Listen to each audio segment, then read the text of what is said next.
डझनावरी शहरांमध्ये लाखो लोक बाहेर आले अमेरिकेमध्ये.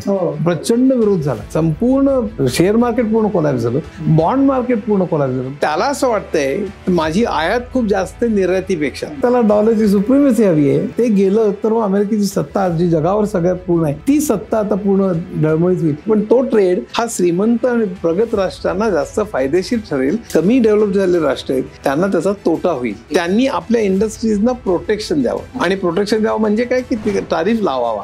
प्रत्यक्ष इंग्लंडनी किंवा युरोपियन राष्ट्रांनी ते डेव्हलप होत असताना प्रोटेक्शनिस्ट थिअरी वापरली. आयात कर लावायचे, आपली इंडस्ट्री वाढू द्यायची, आपली इंडस्ट्री सशक्त झाली की लॅडर फेकून द्यायची आणि मग इतर राष्ट्रांना शिकवायचं की तुम्ही आता प्रोटेक्शन काढून टाका. रेअर अर्थ्स नावाचा एक प्रकार आहे जो मिलिटरीचे इक्विपमेंट सगळी इतर याच्याकरता खूप उपयोग पडतो.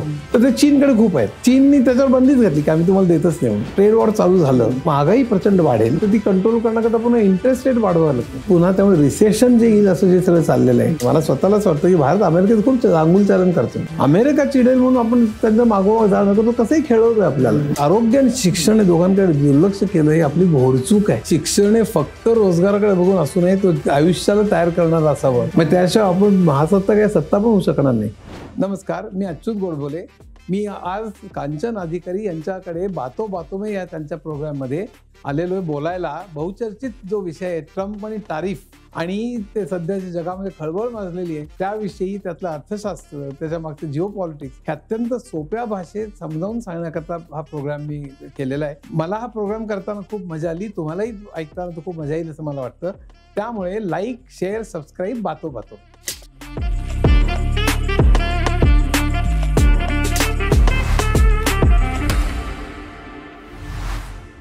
हाय, हॅलो, नमस्कार. मी कांचन अधिकारी. बातो बातो में या माझ्या नव्या कोऱ्या करकरीत युट्यूब चॅनलमध्ये आपणा सर्वांचं मनपूर्वक स्वागत करत आहे.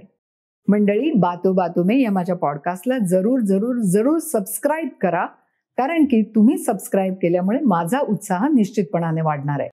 मंडळी, आज आपल्याकडे आलेलं व्यक्तिमत्व हे इतकं उत्तुंग आहे की त्यांचा बायोडेटा जो आहे ना, तो चक्क मी तुम्हाला वाचून दाखवणार आहे. सर्वात पहिल्यांदी आपण त्यांचं स्वागत करूया. नमस्कार अँड वेलकम अच्युतजी गोडबोले. नमस्कार, नमस्कार अँड वेलकम. आता मी तुम्हाला त्यांचं बायोडेटा वाचून दाखवते, कारण का हा एवढा पाठ करणं मला तरी शक्य नाहीये. शालांत परीक्षेत राज्यामध्ये ते 16वे आले होते. कॉलेजमध्ये आणि संपूर्ण विद्यापीठामध्ये पहिला क्रमांक. पहिली ते IIT पर्यंत गणितात यांना सर्वोत्तम आणि सर्वोत्कृष्ट गुण आणि सगळी पारितोषिकं मिळालेत. आणि आत्ताच त्यांनी मला सांगितलं की गणितात त्यांचा एकही मार्क कधीही गेलेला नाही. खरं ते रँगलरच व्हायचंय असं त्यांनी मला सांगितलं. अच्युतजींची 60 पुस्तकं ही आलेली आहेत आणि ती सगळी बेस्ट सेलर आहेत.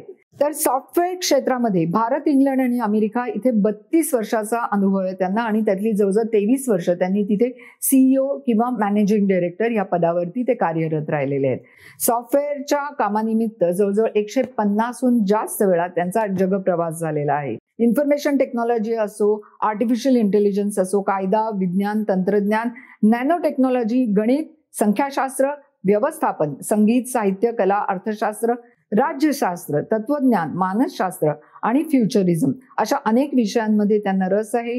टेलिव्हिजन, युट्यूबवरती त्यांच्या अनंत त्यावरती मुलाखती पण झालेल्या आहेत. त्यांना IBM तर्फे 2दा पुरस्कार, पंतप्रधानांकडून 2दा पुरस्कार, उद्योगरत्न पुरस्कार, IITचा प्रचंड बहुमानाचा डिस्टिंग्विश ॲल्युमिनस पुरस्कार, पंडित भीमसेन जोशींच्या हस्ते कुमार गंधर्व पुरस्कार, सह्याद्री वाहिनीचा नवरत्न पुरस्कार, डॉक्टर पारसनेरकर पुरस्कार, महाराष्ट्र साहित्य परिषदेतर्फे सोनोपंत दांडेकर पुरस्कार आणि जीवन गौरव पुरस्कार, तसंच AIT कडून, सोलापूर विद्यापीठाकडून, उत्तुंग परिवाराकडून असे एकूण जवळजवळ 5 वेळा जीवन गुण गौरव पुरस्कार आणि असंख्य पुरस्कार. किती वाचू.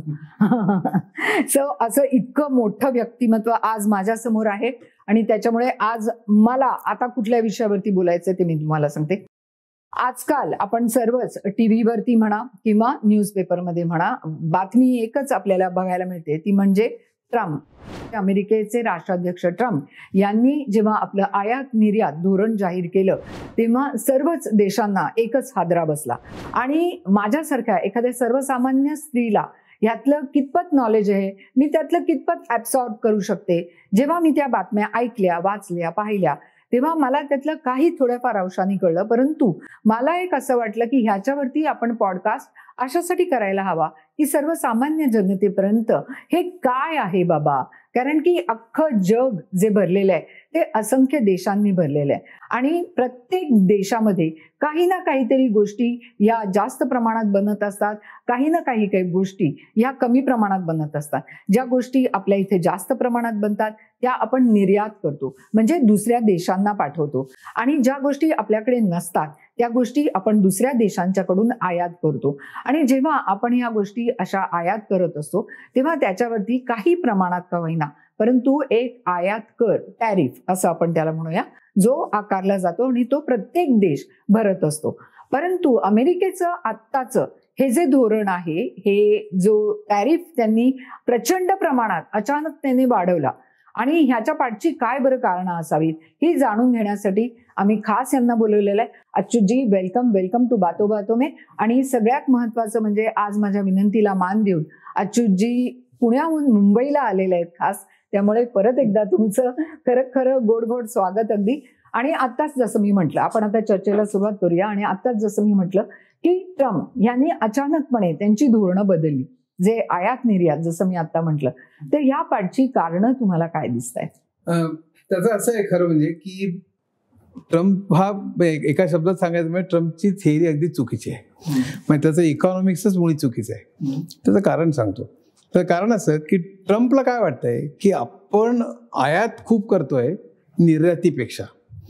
मी समजा आत्ता सांगितलं त्याप्रमाणे आयातीवर कर, समजा भारताने अमेरिकेला काही वस्तू दिल्या तर अमेरिका त्याच्यावर काही कर आकारते, अमेरिकेने भारतावर केलं तर आपण सुद्धा काही कर, पण त्यामध्ये फरक आहे.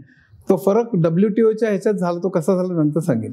म्हणजे जागतिकीकरण झालं तर 1990च्या दशकामध्ये सगळी मंडळी बसली आणि त्यांनी कोणी कोणावर कसा आयात कर कुठल्या प्रॉडक्टमध्ये अशा याच्यावर बऱ्याच वादावादी झाली आणि त्यावेळी ते रेट साधारण ठरलेले होते. ते आता ट्रम्प सगळं उस्कटू बघतोय. त्याचं का? तर त्याला असं वाटतंय की माझा ट्रेड डेफिसिट म्हणजे काय, माझी आयात खूप जास्त निर्यातीपेक्षा. म्हणजे भारत मला खूप, चीन किंवा अशा मला खूप निर्यात करतोय, म्हणजे मी खूप माल घेतोय आणि मी मात्र खूप कमी निर्यात करू शकतो. मला वाटतं अमेरिकेमध्ये फक्त आपल्याला कॉर्न्स नाही म्हणून नव्हे, त्यांनी ते आउटसोर्स केले, त्याच्याकडे येणार आहे. ते कसं झालं त्यांनीच बिझनेसच्या नफ्या करताच त्यांनी ते आउटसोर्स केलं, मॅन्युफॅक्चरिंग चीनकडे आणि सर्व्हिसेस IT वगैरे भारताकडे.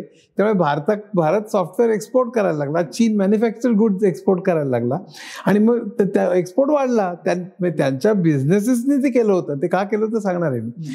पण त्यानंतर तो हे काय आयात खूप जास्त झाली, निर्यात खूप, माझा ट्रेड डेफिसिट खूप जास्त झालेला आहे. आणि ट्रेड डेफिसिट सगळीकडला पण त्याचा $1 ट्रिलियन काहीतरी असं डॉलर्सचं ट्रेड डेफिसिट आहे. ट्रेड डेफिसिट वाईट आहे, ट्रेड डेफिसिट असलं चुकीचं आहे असं त्यांनी मनाशी धरलं. हे चुकीचं इकॉनॉमिक्स आहे बाय.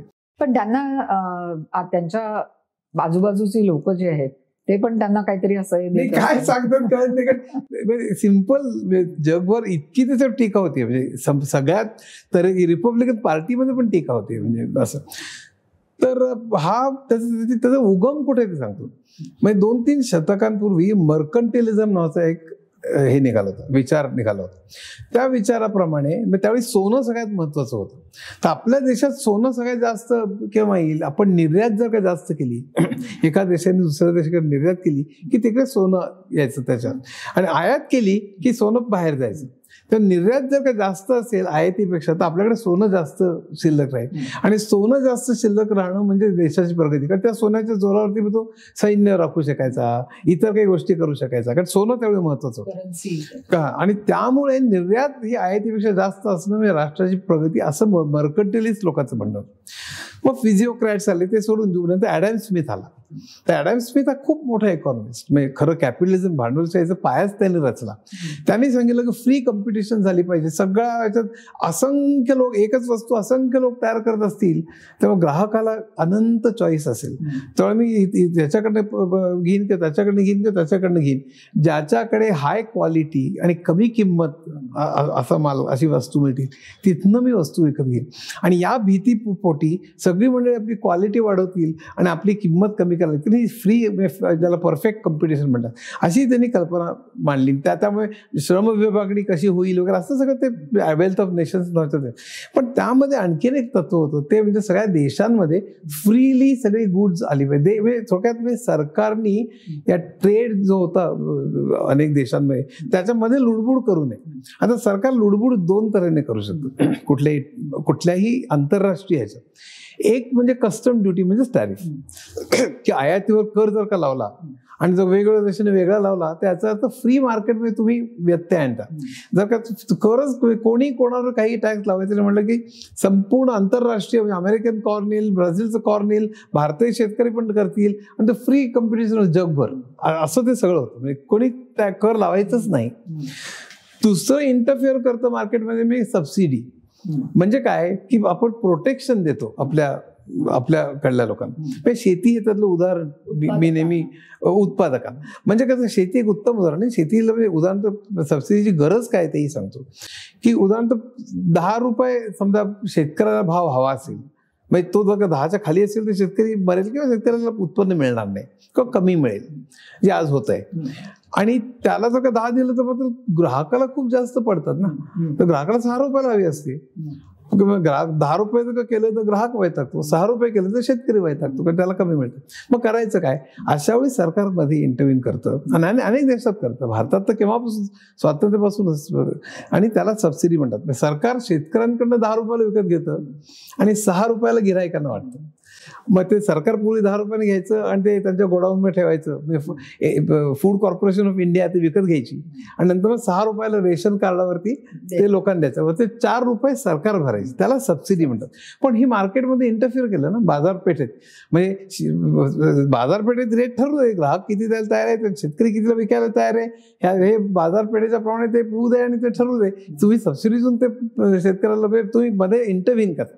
त्यामुळे सबसिडी आणि कस्टम ड्युटी म्हणजे टॅरिफ किंवा आयात कर हे दोन म्हणजे वाईट आहेत, हे सरकारने मध्ये पडू नये असं ती सगळी थेरी सांगत होती.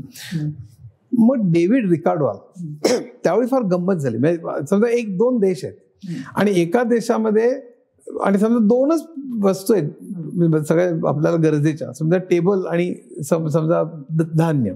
त्या 2 वस्तू जगत नाही आपण, पण समजा 2 वस्तू गृहीत धरू.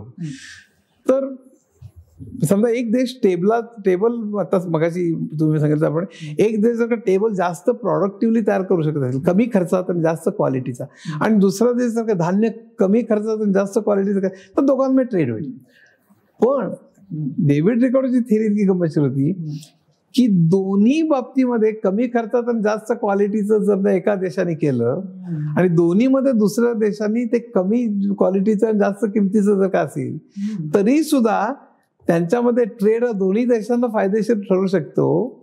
कारण त्याच्यामध्ये कंपॅरेटिव्ह कॉस्ट थेरी त्यांनी मांडली, अतिशय ब्रिलियंट थेरी आहे की तरी सुद्धा ट्रेड केला तर दोन्ही देशांचा फायदा होऊ शकतो. आणि तो जागतिकीकरणाचा पाया बनला की जागतिकीकरणामध्ये संबंध प्रोटेक्शननी आपल्या देशाभोवती कुंपण घाला आणि म्हणजे स्वावलंबन म्हणजे की आपण आपल्याला जेवढं पाहिजे तेवढं आपण करावं, ट्रेड बीड काही नको असं प्रत्येक देशाने जर का ठरवलं आणि आत्मनिर्भर सगळे देश जर का आत्मनिर्भर व्हायला लागले तर जगाचं नुकसान होईल. त्याच्यापेक्षा आपण आपल्याला जे त्यातल्या त्यात म्हणजे म्हणून कंपॅरेटिव्ह त्यातल्या त्यात आपण जे चांगलं करू शकतो ते करायचं प्रत्येक देशानी. आणि मग तो ट्रेड आपल्याकडे जे नाही मगाशी सांगितलं आपण आणि ते दुसरीकडनं विकत घ्यायचं तर सगळ्या देशाचा सगळ्या जगाचा फायदा होतो. हा त्यातला जागतिकीकरणाचं महत्व. सो ट्रेड महत्वाचं असं ते ठरलं. फक्त हे 2 असता कामा नये. आता तिथे लिस्ट नावाचं जर्मन 200 वर्षापूर्वी एक इकॉनॉमिस्ट होता. तो म्हणाला की फ्री ट्रेड वगैरे ठीक आहे, पण फ्री ट्रेड आता जगाची रचना अशी आहे की कित्येक देश खूप मोठे प्रगत आहेत, कित्येक देश बॅकवर्ड आहेत. मग प्रगत देश जे आहे ते अर्थातच हाय क्वालिटीचं आणि जास्त कमी किमतीला माल तयार करू शकतील कंपॅरेटिव्ह कॉस्ट प्रमाणे, तरी सुद्धा ट्रेड होऊ शकेल. पण तो ट्रेड हा श्रीमंत आणि प्रगत राष्ट्रांना जास्त फायदेशीर ठरेल. त्यात जी कमी डेव्हलप झालेले राष्ट्र आहेत त्यांना त्याचा तोटा होईल. म्हणजे असं त्यांनी लिस्टने सांगितलं. आणि म्हणून त्यांनी ॲडव्होकेट काय केलं की त्यामुळे गरीब राष्ट्र किंवा गरीब म्हणण्यापेक्षा जी डेव्हलप व्हायच्या प्रोसेसमध्ये आहेत त्यांनी आपल्या इंडस्ट्रीजना प्रोटेक्शन द्यावं.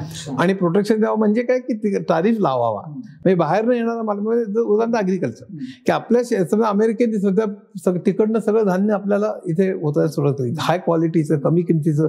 अमेरिका चिक्कार सबसिडी देते त्यातल्या शेतकऱ्यांना, बरं का, म्हणजे 25 लाख वगैरे प्रत्येकी 25. हा, पण आता तिथे शेतकऱ्यांची संख्या 1% आहे, पण तो मुद्दा वेगळा. प्रश्न असा की तिथे चिक्कार सबसिडी देते आणि तिथे हाय क्वालिटीचं कमी किमतीचं जर का धान्य इथे यायला लागलं तर आपले शेतकरी मरूनच जातील फ्री.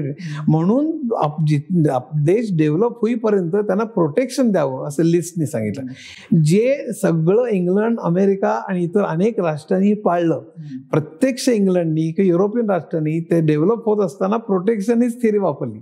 त्यांनी आयात कर बाहेरच्या देशात लावले आणि आपला माल मात्र इकडे येताना कर त्यांनी कमी लावण्याचा हट्ट धरला. इव्हन ब्रिटिशांचं भारतावर राज्य होतं त्यावेळी सुद्धा.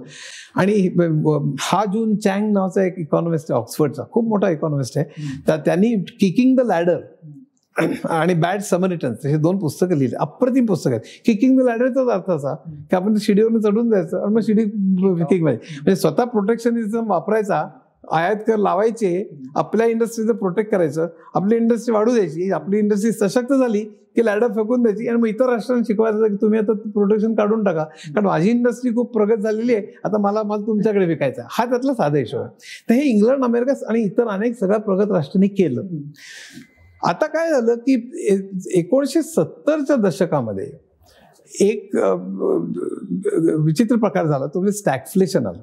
जनरली महागाई आणि रिसेशनमध्ये म्हणजे उत्पादन कमी होतं, किमती कमी होतात, माल पडून राहतो, आणि इन्फ्लेशन म्हणजे मालाच्या किमती खूप वाढलेल्या असतात, कारण डिमांड खूप वाढलेली असते आणि त्यामुळे माल खपत जास्त असतो आणि पैसा पण जास्त, त्यामुळे इन्फ्लेशन वाढतं.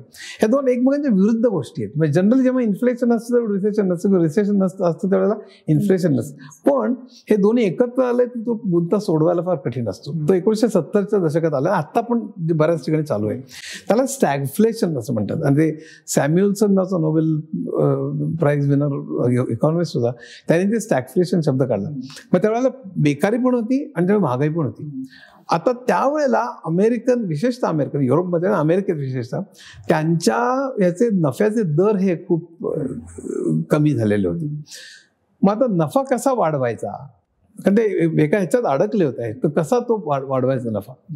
कारण अमेरिकेमध्ये कामगारांचे पगार खूप वाढलेले होते, म्हणजे मिनिमम वेज वगैरे त्यावेळी आलेलं होतं, बेकारी खूप कमी होती, अनेक कामगार कामावर होते आणि अनेकांना काम मिळाल्यामुळे कामगारांचे पगार वाढले होते. जेव्हा बेकारी खूप असते तेव्हा एकाला जॉब मिळाल्यानंतर दुसरा घ्यायला तयार असतो, त्यामुळे रेट्स कमी होतात.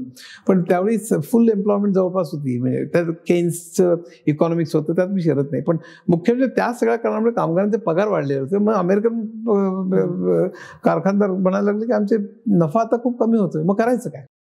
त्यावेळेला त्यांना जागतिकीकरणाची कल्पना सुचली. खरं जागतिकीकरणात म्हणजे एकंदर सगळा फ्री ट्रेड ही कल्पना पूर्वीपासूनच होती, पण त्यावेळेला त्यांना असं वाटलं की जर का आपण या इतर राष्ट्रांना, म्हणजे भारत, चीन आणि इतर सगळी, बांगलादेश, नेपाळ, श्रीलंका, आफ्रिका, या सगळ्यांना पण पटवून दिलं की तुम्ही तारीफ काढून टाका किंवा आमचा माल थोड्यात इकडे येऊ दे. पण त्यांचा माल खरेदी कोण करणार, रेफ्रिजरेटर, गाड्या आणि अमुक मोबाईल, येथे क्लास तयार झालेलं पाहिजे. तर त्यांनी 2 पक्षी एका ह्याच्यात मारले जागतिकीकरणामुळे. त्यांनी नफा वाढवण्याकरता तुम्हाला काय लागतं, तुमचा कच्चा माल, म्हणजे कच्चा माल म्हणजे चक्क रॉ मटेरियल आणि लेबर, हे दोन्ही स्वस्त जर का मिळाले तर तुमचा खर्च कमी होतो आणि तुमचा नफा वाढतो. हे करण्याकरता त्यांनी चीनकडे एक मॅन्युफॅक्चरिंग हे केलं आणि सर्व्हिसेस भारताकडे आले.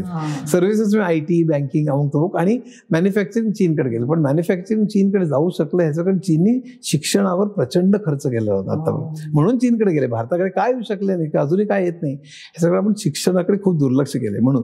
पण चीननी खूप लक्ष दिलेलं होतं, त्यामुळे त्यांच्याकडे सुदृढ, सुशिक्षित आणि स्किल्ड लेबर तयार होतं. मग अमेरिकन कंपन्या म्हणाल्या, ॲपल फक्त नाही, जनरल मोटर्स, सगळ्या कार कंपन्या, सगळ्या कंपन्या युरोपमधल्या, जपानमधल्या, त्यांनी बदा चीनमध्ये फॅक्टरीज करायला सुरुवात केली. पण त्यांनी फॅक्टरीज करायला सुरुवात केली त्यावेळी चीननी त्यांना कमीत कमी ब्युरोक्रेसी, त्याला जो डेंग नावाचा एक मनुष्य आला 78 साली वगैरे, ते सगळं एक हिस्ट्रीमध्ये शिरत नाही मी, पण त्यांनी ते ओपन केलं चीन. तो पण चीन हे फक्त क्लोज्ड इकॉनॉमी होती, पण त्यांनी सांगितलं येऊ दे, अमेरिकन कॅपिटल येऊ दे, त्यांना ते फॅक्टरीज गोळा करू दे, आपले कामगार ते स्वस्त त्यांना देऊ दे, काय हरकत नाही. तर सुरुवातीला ते अमेरिकन कॅपिटल आलं, त्यांचे कारखाने काढले चीनचे, आणि चीनला त्यांनी चीनी कामगार ऑलरेडी स्किल्ड होते, पण त्यात आणखीन त्यांनी स्किल्स वाढवली, त्यांना ट्रेनिंग दिलं, आणि मग चीननी स्वतः त्याच्यामध्ये प्रचंड प्रगती केली. आणि त्या सगळ्यामध्ये चीन ही जगाची फॅक्टरी बनली. म्हणजे अक्षरशः 1990च्या दशकात आणि 2001 ते 10 पर्यंत जगामधलं म्हणजे इतकं huge factories, small pin to toys वगैरे, आणि हे सगळं चीननी तयार करायला सुरुवात केली. आणि त्यामुळे अमेरिकेमध्ये त्याला रस्ट बेल्ट म्हणतात, डिट्रॉइट, मी अनेकदा जात असते तिथे चक्क ओसाड पडायला लागलं सगळे, कारण ते कामगार बेकार झाले, म्हणजे क्राईम वाढला वगैरे असं ते सगळं. आणि सगळं कामगार चीनमध्ये एम्प्लॉईड झाले, आणि अमेरिकेमध्ये त्यामुळे कामगारांना कामच राहिले. मग ते कुठेतरी डिलिव्हरी बॉय म्हणून काम कर, ड्रायव्हर म्हणून, कुठेतरी लिफ्टमन किंवा काहीतरी सिक्युरिटी म्हणतो, तर अशा सगळं ते सेल्फ एम्प्लॉईड म्हणून काहीतरी चालू कर फसले. सो अमेरिकेमध्ये जसं लोअर 50% 60% वेजेस स्टॅग्नंट आहेत. माहिती आहे, गेल्या 40 वर्षात रिअल वेजेस अमेरिकन लोकांचे कमी झालेले आहेत, फक्त वरच्या 5-10% सोडले तर. पण तो पण अगदी वेगळा विषय, म्हणजे त्याच्यावर थॉमस पिकेटीने खूप मोठं काम केलंय. पण आता झालं काय मग, की त्यामुळे चीनमध्ये आणि भारतामध्ये, की अमेरिकेत जर तुम्हाला $100 एखाद्याला द्यावे लागत असतील, तर भारतामध्ये $40 देऊन पुरतं. एक उदाहरण म्हणून सांगतो मी. आता त्यामुळे अमेरिकेचे खूप वाचतात, पण भारतामध्ये ज्याला 40 पर आवर म्हणतोय मी, हे $40 पर आवर जे मला इथल्या भारतातले इंजिनियर द्यावं लागतात, ते पूर्वी जेव्हा तो मेकॅनिकल सिव्हिल वगैरे होता त्यावेळेस $10-15 मिळायचे. त्यामुळे भारतात पूर्वी जे मिळत होते त्याच्यापेक्षा 40 जास्त होते, पण हे 40 अमेरिकेतल्या 100पेक्षा कमी होते. त्यामुळे भारताचाही फायदा झाला आणि अमेरिकेचाही झाला. पण भारतातले ज्या लोकांना त्यामुळे नोकऱ्या मिळाल्या, त्यामुळे IT कडे सगळे लोक आले वगैरे, अनेक कॉलेजेसमध्ये IT, कम्प्युटर सायन्स सगळं सुरू झालं. आणि त्यामुळे इथे एक लोअर मिडल क्लासमध्ये, मिडल क्लासमध्ये, हायर मिडल क्लासमध्ये असा सगळा काही कोटी लोक गेले, म्हणजे संबंध इंजिनिअरिंग कॉलेज. आणि ते त्यांचे पगार वाढले, त्यांनी घर घ्यायला सुरुवात केली. मग टाईल्स लागल्या, मग AC लागला, मग TV लागला, मग फ्रीज लागला, मग मोटार गाडी लागली. मग त्यामुळे त्यांचा जो कॉस्मेटिक्स लागले, त्यामुळे त्यांचा जो माल होता अमेरिका, जपान, युरोप, नेस्ले, मग सगळं, म्हणजे तो सगळं खपवायला हे अनेक कोटी लोक हजरच होते. त्यामुळे 2 गोष्टी झाल्या, कच्चा माल स्वस्त मिळाला आणि पक्क्या मालाला बाजारपेठ मिळाली, म्हणून तिकडला प्रॉफिटेबिलिटी स्टॅबिलाइज व्हायला मदत झाली. म्हणून ग्लोबलायझेशनमुळे मी नेहमी म्हणत असतो, ग्लोबलायझेशन व्हायला होतं का नाही, हवं होतं, पण आता ज्या तऱ्हेने ग्लोबलायझेशन आपण ऍक्सेप्ट केलेलं आहे, त्यामुळे फक्त श्रीमंत राष्ट्रांचा, आणि श्रीमंत राष्ट्रात सुद्धा पुन्हा श्रीमंतांचा किंवा गरीब राष्ट्रांमधला श्रीमंतांचा जास्त फायदा झालेला आहे. ते ट्रिकल डाऊन झालेलं नाहीये. म्हणजे स्टिग्लिट्झ नोबेल लॉरेट आहे, त्याचं एक पुस्तक आहे मेकिंग ग्लोबलायझेशन वर्क म्हणून. त्यात त्यांनी कसं ग्लोबलायझेशन करायला पाहिजे होतं याच्याविषयी सांगितलेलं आहे, पण तो विषय वेगळा आहे. आता हे जेव्हा झालं, हे त्यावेळी 90च्या दशकामध्ये WTO म्हणजे वर्ल्ड ट्रेड ऑर्गनायझेशन मध्ये असं ठरलं की अमेरिकेला अर्थात कमी टॅरिफ हवे होते, म्हणजे टॅरिफ नको असतं तर अमेरिका, जपान, युरोपनी सगळाच माल आपल्याकडे बदा आणून, पण भारताने सगळं म्हटलं हे काय, आमचं सगळं मार्केट खालाच होईल. अगदी लिस्टनी म्हटल्याप्रमाणे आम्हाला सगळं प्रोटेक्शन करता येणार नाही, पण एकदम काहीतरी आम्हाला प्रोटेक्शन केलं पाहिजे, म्हणून त्यांच्या वाटाघाटी झाल्या. आणि त्या वाटाघाटीमध्ये ठरलं की तुम्ही ऍग्रिकल्चर याच्यात तुम्ही एवढे ठेवा. आम्ही आता भारत होता 5%, अमेरिकन मालावर 5%, 35% ठेवतो भारत, आपली शेती प्रोटेक्ट करण्याकरता, आणि अमेरिका 5%च ठेवते. पण ते ठरलेलं होतं की कशा तऱ्हेने करायचं, असं काही रॅन्डमली झालेलं नाही. पण त्यावेळेला मात्र ट्रम्प साहेब म्हणायला लागले की आमचा ऍग्रिकल्चरच्या तुम्ही 35% लावता, पण हे सगळं पूर्वी ठरलेलं, त्यामुळे सगळं चाललेलं आहे, पण माझ्या याच्यावर तुम्ही 5%.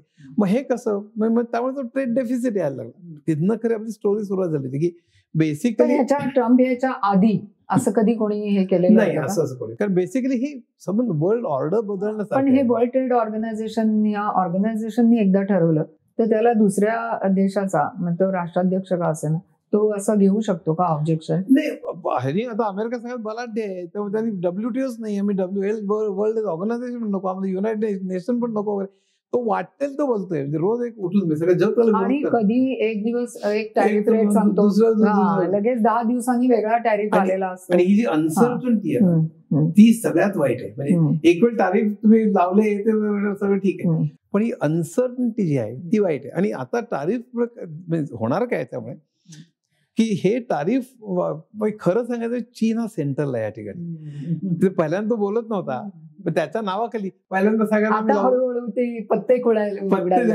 मग 90 दिवसाचा येते, पण चीनला मात्र नाही. उघड आहे. त्याचं कारण असं आहे की चीननी आपली पाऊल, त्याच्यावर पण खरं वेगळं बोललं पाहिजे. चीन फिनॉमिनन बाय इटसेल्फ आहे. तिथलं इन्फ्रास्ट्रक्चर आणि ऍब्सोल्युटली वर्ल्ड क्लास. म्हणजे 80 कोटी लोक दारिद्र्य बाहेर काढले एका जनरेशन मध्ये. दिस इज मिरॅकल. मिरॅकल एवढं एकच गोष्ट. चीनचा GDP आज आपल्या चौपट पाचपट आहे. चीनचा पर कॅपिटल इन्कम तेवढाच, कारण लोकसंख्या साधारण तेवढीच आहे. म्हणजे पर कॅपिटल दर डोळे उत्पन्न 1980 साली तेच होतं, तेवढंच होतं. GDP पण तेवढा, लोकसंख्या पण जवळपास तेवढी, आणि त्यामुळे पर कॅपिटल पण इन्कम तेवढंच. आज एकदम तिप्पट चौपट झाले. तिप्पट चौपट. याला कुठे अमेरिकेच्या इन्व्हेस्टमेंट जास्त कारणीभूत वाटतात तुम्हाला? अमेरिकेने इन्व्हेस्ट केल्या, कंपन्या काढल्या, सगळ्यांना काम फक्त ते नाही, चीननी त्यानंतर प्रचंड मोठ्या प्रमाणावर शिक्षण, आरोग्य, इन्फ्रास्ट्रक्चर आणि याच्यावर प्रचंड भर दिला आणि त्यांचं ट्रेनिंग वाढवलं, त्याचे कामगार तयार केले आणि R&D वाढवलं. म्हणजे आज भारत R&D वरती फक्त GDPच्या म्हणजे आपल्या राष्ट्रीय उत्पन्नाच्या 0.7% करतो. चीन हा 3% करतो, म्हणजे आपल्याच 4.5 पट पहिल्यांदा.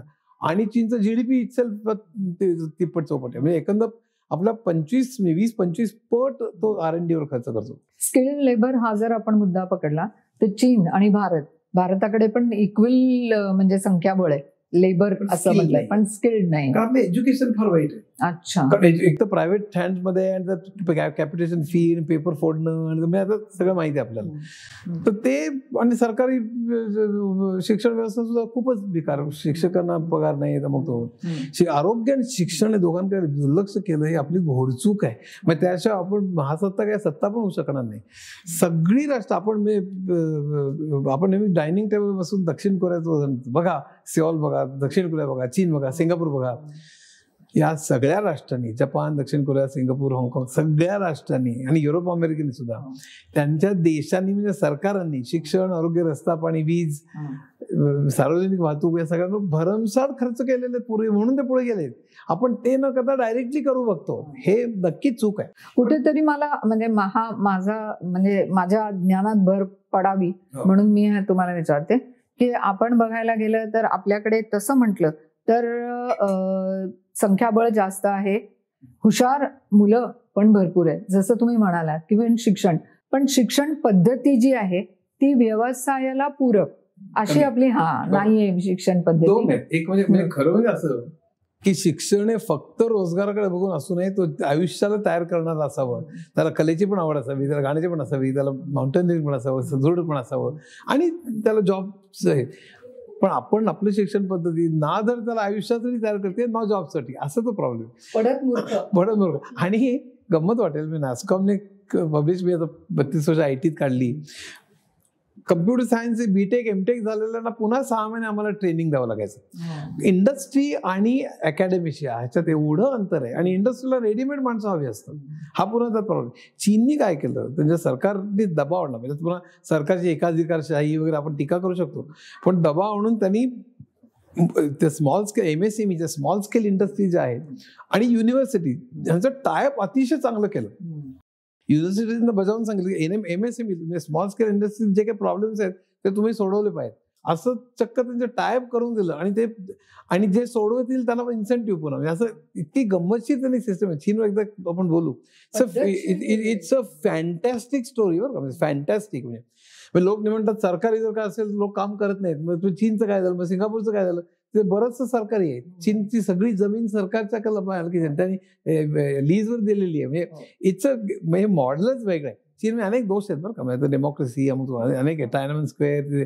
सो मी चीनची बाजू घेत नाहीये, पण आपल्याला शिकण्यासारखं खूप आहे. कमिंग बॅक टू दिस, चीनकडे त्यामुळे मध्यमवर्ग तयार झाला, चीनचं त्यामुळे एक्सपोर्ट्स खूप वाढले, आणि चीननी स्वतः R&D सुरू केली. आज 20 टेक्नॉलॉजीज पैकी 15 टेक्नॉलॉजीज मध्ये चीन अमेरिकेला धूळ चारतोय. धूळ म्हणजे artificial intelligence, electrical vehicles, drones पासून अनेक सोलर किंवा रिन्युएबल एनर्जी. काही वर्षांमध्ये पूर्ण चीन हा सोलर बनणार आहे. No energy required. म्हणजे इतकं झपाट्याने सगळं चाललंय चीनमध्ये. एनिवे, चीनचं मी जास्त कौतुक करत नाही. प्रश्न काय, पण नाही, पण आपल्याला एका वेळी एकाच लेवलवरती सोडलं केवळ कारण शिक्षण, आरोग्य याच्याकडे लक्ष आपण दिलं आणि इनोव्हेशन आणि R&D, तर आपण कुठे गेलो असतो, अजूनही जाऊ शकतो. एनिवे, तर कमिंग बॅक, मग ट्रम्पला असं वाटायला लागलं की त्या रेट्समुळे की हे भयंकर वाईट आहे, त्यामुळे त्यांनी रेट्स कर. आता याचे परिणाम काय होणार आहेत? तर ते परिणाम असं होणार आहेत की पहिली गोष्ट म्हणजे बघायची सांगितलं त्याप्रमाणे रेट्स कमी जास्त एक भाग झाला, पण अस्थिरता जी आहे बघायची की आज एक रेट, उद्या तो रेट, सकाळी उठल्यानंतर काय डोकं फिरतं, भाव, सोन्याचे भाव कसे आता तसं चाललंय त्या डोक्यात.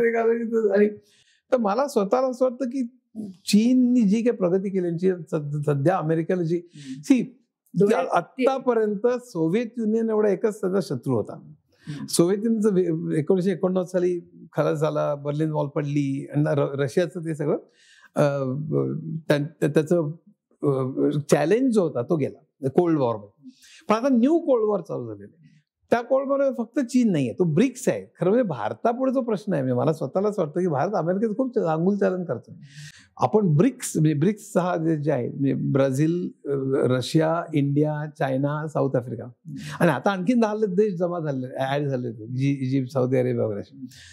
युरोची जशी करन्सी आहे स्वतःची, तसे या सगळ्या ब्रिक्स देशामध्ये त्यांनी स्वतःची करन्सी काढली. तर काय, रशियाने काढली, रशियाने प्रपोज केली, आणि ते करन्सीची ट्रान्झॅक्शन ती ब्लॉक चेनचा वापर करून वगैरे होणार, असं सगळं आहे. त्यात आता शिरायला नको, पण त्यामुळे ती स्टडी, सेफ, म्हणजे आत्ताची ट्रान्झॅक्शन कशी होतात इंटरनॅशनल, ते स्विफ्ट नावाचा एक प्रकार आहे. स्विफ्ट, हा, म्हणजे मी जर डॉलर कोणाला पाठवायचे असतील तर ते सगळे स्विफ्ट नावाच्या एका पद्धतीमधून ते जाते. ती त्यात अमेरिकेचा कंट्रोल वगैरे असतो.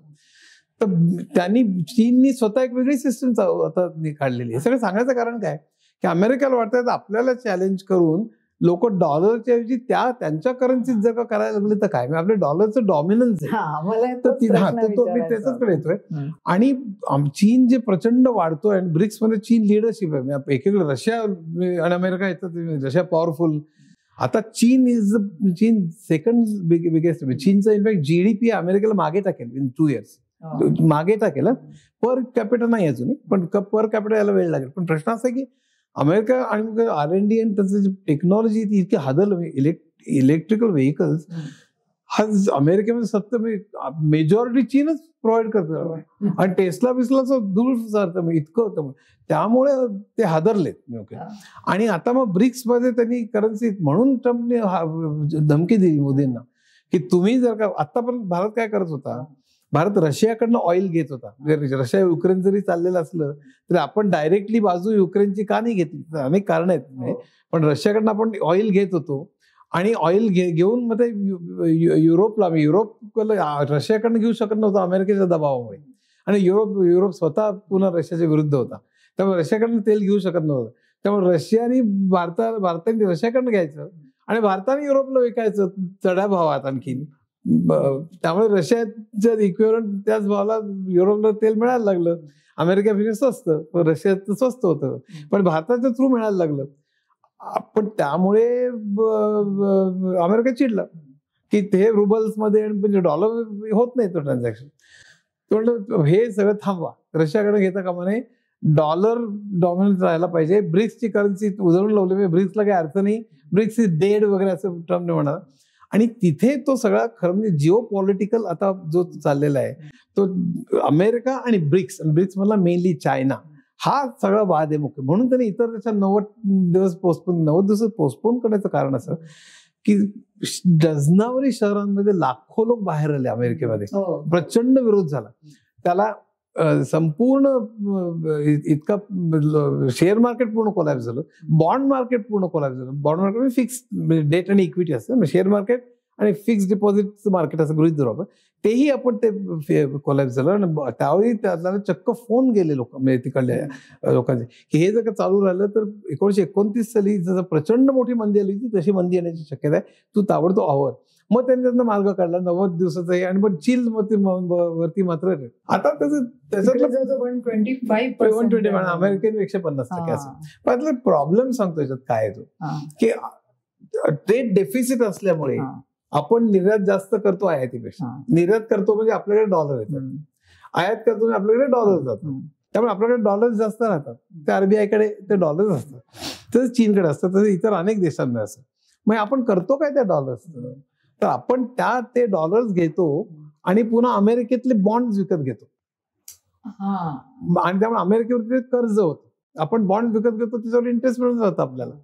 असं अनेक देशांकडनं डॉलर्स, कारण अमेरिकेचं ट्रेड डेफिसिट अनेक राष्ट्रांमध्ये, म्हणून ट्रम्प चिडलेला आहे.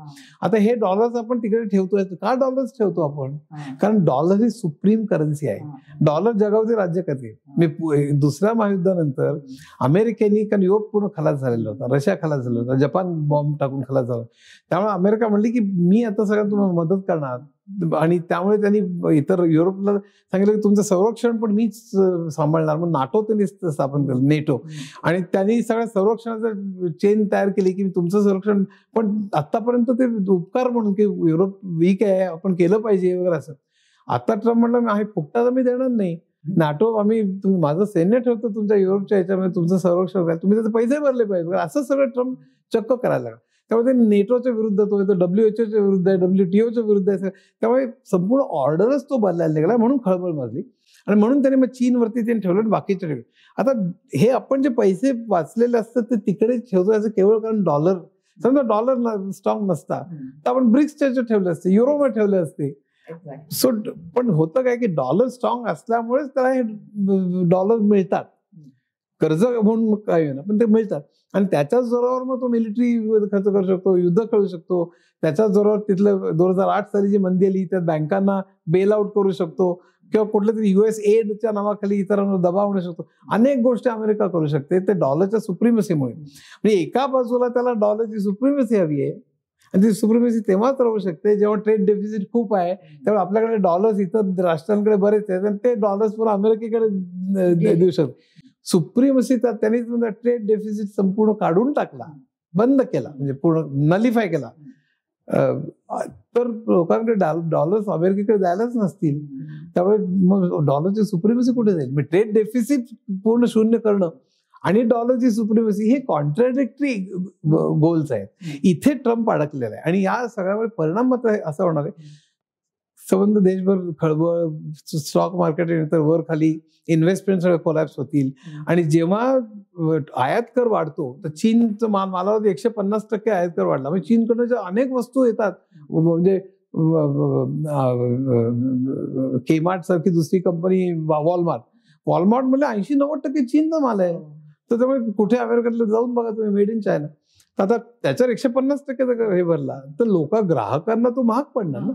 तर त्यामुळे एक तर डिमांड कमी होईल, आणि महागाई प्रचंड वाढेल. आणि महागाई वाढली, डिमांड कमी होणं, महागाई वाढणं, पुन्हा स्टॅग्फ्लेशन. आणि महागाई वाढली तर ती कंट्रोल करण्याकरता पुन्हा इंटरेस्ट रेट वाढवायला लागतात. इंटरेस्ट रेट का वाढवायला लागतात? कारण व्याजाचे जर वाढले तर ग्राहक मध्यमवर्ग जो असतो तो कर्जावर जे पैसे घेऊन बँकेकडनं वॉशिंग मशीन, टीव्ही, कार, घर जे घेत असतो, तो म्हणेल व्याज खूप वाढलेलं आहे, मी आता काही फार खर्च करत नाही, त्यामुळे ते खर्च कमी होईल, म्हणजे डिमांड कमी. आणि व्याजाचे दर वाढले की इंडस्ट्री जे कर्जावर घेते बँकेकडनं त्याचंही व्याज वाढतात. त्यामुळे तेही म्हणते आम्हाला खूप व्याज द्यावं लागतं, आम्ही की जास्त घेत नाही पैसे, आम्ही गुंतवत नाही. तो गुंतवणूक म्हणजे मंदी. त्यामुळे इंटरेस्ट महागाई वाढेल, टॅरिफ वाढल्यामुळे, त्यामुळे मंदी आपलं महागाई येईल. आणि महागाई कंट्रोल करण्याकरता इंटरेस्ट रेट वाढवावं लागतं. इंटरेस्ट रेट वाढवलं की मंदी येईल. हा त्यातला, आणि ही मंदी पुन्हा त्यामुळे रिसेशन जे येईल असं जे सगळं चाललेलं आहे त्याच्या मागचं हे कारण. पण आता याच्या पुढचं तुम्हाला काय दिसतं चित्र? व्हॉट ट्रम्प विल डिसाइड नाव? कारण की त्याचं असं एकदा तळ्यात एकदा मळ्यात, एकदा तळ्यात एकदा मळ्यात. अगदी पहिली गोष्ट काय माहिती ना, इतर कोणी असतं तर काहीतरी प्रेडिक्शन शक्य आहे, या माणसाचं प्रेडिक्शनच कोणाला करता येत नाही. आणि अगदी खरी गोष्ट म्हणजे तो ऍब्सोल्युटली 4थी-5वीतल्या जाऊन भांडाभांडी, आणि त्या झेलेन्स्की बरोबर कसं तो भांडला वगैरे, म्हणजे लहान मुलं तू असं करतोस, मी असं करतो, शाळकरी मुलांसारखं झालं. त्यामुळे it is very difficult to predict, कळलं की नाही. पण एरवी मला तर हे खूप आता काय हे होईल, चीन स्टेप्स काही नाही. आता ट्रेड वॉर, तुम्ही 125% अमेरिकेचं गुड, आता पण खोलवर शेअर झालं तर आपलं किती वेळ मला माहित नाही, आता काय माहित, 5 मिनिटं संपवतो तुम्ही. रेअर अर्थ नावाचा एक प्रकार आहे जो मिलिटरीचे इक्विपमेंट सगळी इतर याच्याकरता खूप उपयोग पडतो, किंवा टेलिकम्युनिकेशन, तर ते चीनकडे खूप आहेत. त्यामुळे चीननी त्याच्यावर बंदीच घातली की आम्ही तुम्हाला देतच नाही म्हणून. आता दुसरी गोष्ट अशी की चीनचं अमेरिकेकडे एक्सपोर्ट जे आहेत, चीन सगळ्या जगामध्ये जे सगळे एक्सपोर्ट करतो त्याला अमेरिकेला फक्त 15 का 18% करतो. आणि अमेरिकेकडनं चीनकडनं जे इलेक्ट्रॉनिक्स येतं म्हणजे अगदी मोबाईल फोन पासून सगळं, म्हणजे कारण ऍपल चीनमध्ये तयार करतं, चीनकडनं तिथे येतं ना, त्याच्यावर 150% ऍपल बोंबा कंपनी. पहिली गोष्ट लक्षात ठेवायची, जागतिकीकरणामध्ये आउटसोर्सिंग झालं, चीनकडे मॅन्युफॅक्चरिंग भारताकडे आलं, तर त्या कंपन्यांना हवं होतं ना, त्यांचे प्रॉफिट वाढायला पाहिजे होते. म्हणून त्यांनीच खरंच सुरू केलेलं, त्याने उपकार म्हणून केलेलं नाही, त्यांच्यात नफ्याकरता केलेलं आहे पहिले. तर आता तो तुम्ही आम्हाला ओरबाडताय, तुम्हाला लुबाडताय, हे थाप आहे, त्याला काय अर्थ नाही. गेल्या अनेक वर्षात अमेरिकेचं उत्पन्न वाढलेलं आहे, दरडोई वाढलेलं आहे, जीडीपी पण वाढलेला आहे, काही अमेरिकेचं नुकसान झालेलं आहे. ट्रम्प थापा मारतो की अमेरिका आम्हाला ओरबडलं, या सगळ्या देशात अजिबात ओरबडलं नाही. It was in fact win win situation. आता तो विन लूज म्हणजे करतोय, म्हणजे झिरो सम गेम त्याला म्हणतात. तर हे सगळं चुकीची पॉलिसी आहे आणि ह्यातनं काय निघेल प्रोडिक्शन फार अवघड आहे. मला असं वाटतं की ट्रेड वॉरकडे ते जाण्याची शक्यता आहे, अनलेस ट्रम्प इम्पीचच जर का झाला, म्हणजे लोकांनी हे केलं, त्याला दुसऱ्या ह्याच्यात लोक चळवळ चालू झाली आणि असं काही ते बोलतात, कारण इतकं वेळासारखं हे झालंच नाही मोठ्या प्रमाणावर. पण असं काही झालं तरच, पण नाहीतर ट्रेड वॉरच चालू आहे. ट्रम्प इतका हट्टी आहे म्हणजे मुख्य म्हणजे. आणि असं नाही की आत्ता तो म्हणतो, गेल्या अनेक वर्षापासून म्हणतोय बरं का पाहिजे. त्याची पूर्वीची स्पीचेस जर का की tariff is extremely beautiful word, beautiful, even better than love वगैरे असं, आणि काहीतरी ॲब्सोल्युटली चाइल्डिश. तर म्हणजे हे वॉर चालू आहे, हे जर का ट्रेड वॉर चालू झालं तर त्याचे परिणाम खूप आहेत. म्हणजे त्याचे परिणाम म्हणजे जगभर मंदी खूपच आहे. भारतावर सुद्धा परिणाम होईल. भारतावर डायरेक्टली इमिडिएटली होणार नाही, पण जागतिक मंदी आली की भारतातला IT सेक्टर त्याची मागणी कमी होते. तर हे सगळं असं चित्र मला दिसतंय थोडक्यात. तुम्हाला काय वाटतं की लाईक कशा तऱ्हेने पावलं उचलली गेली पाहिजे? मला स्वतःला त्यांच्याकडनं म्हणजे भारताने काय केलं ह्यावेळेला वेट अँड वॉचच दिसते. नाही, पण वेट अँड वॉच मध्ये आपण अमेरिकेची म्हणजे इतर सगळे राष्ट्र काहीतरी बोलतायत, आपण बोललेले नसून मला वाटतं बोलायला पाहिजे. आणि दुसरी गोष्ट म्हणजे आपण ब्रिक्स कडे जास्त सिरियसली बघायला पाहिजे. चीन अनेक लोक, ठीक आहे आपल्या सीमेवर वाद आहे, पण ट्रेडच्या बाबतीत आपण हे करू शकतो, रशियाशी करू शकतो, ब्राझीलची, आणि आपण आपल्यामध्ये स्ट्रॉंग. अमेरिका चिडेल, पण आपण भारताचं हे स्वार्थ म्हणतो, इंटरेस्ट बघायला पाहिजे ना. अमेरिका चिडेल म्हणून आपण त्यांच्या मागोमाग जाणं करतो, कसंही खेळवतोय आपल्याला.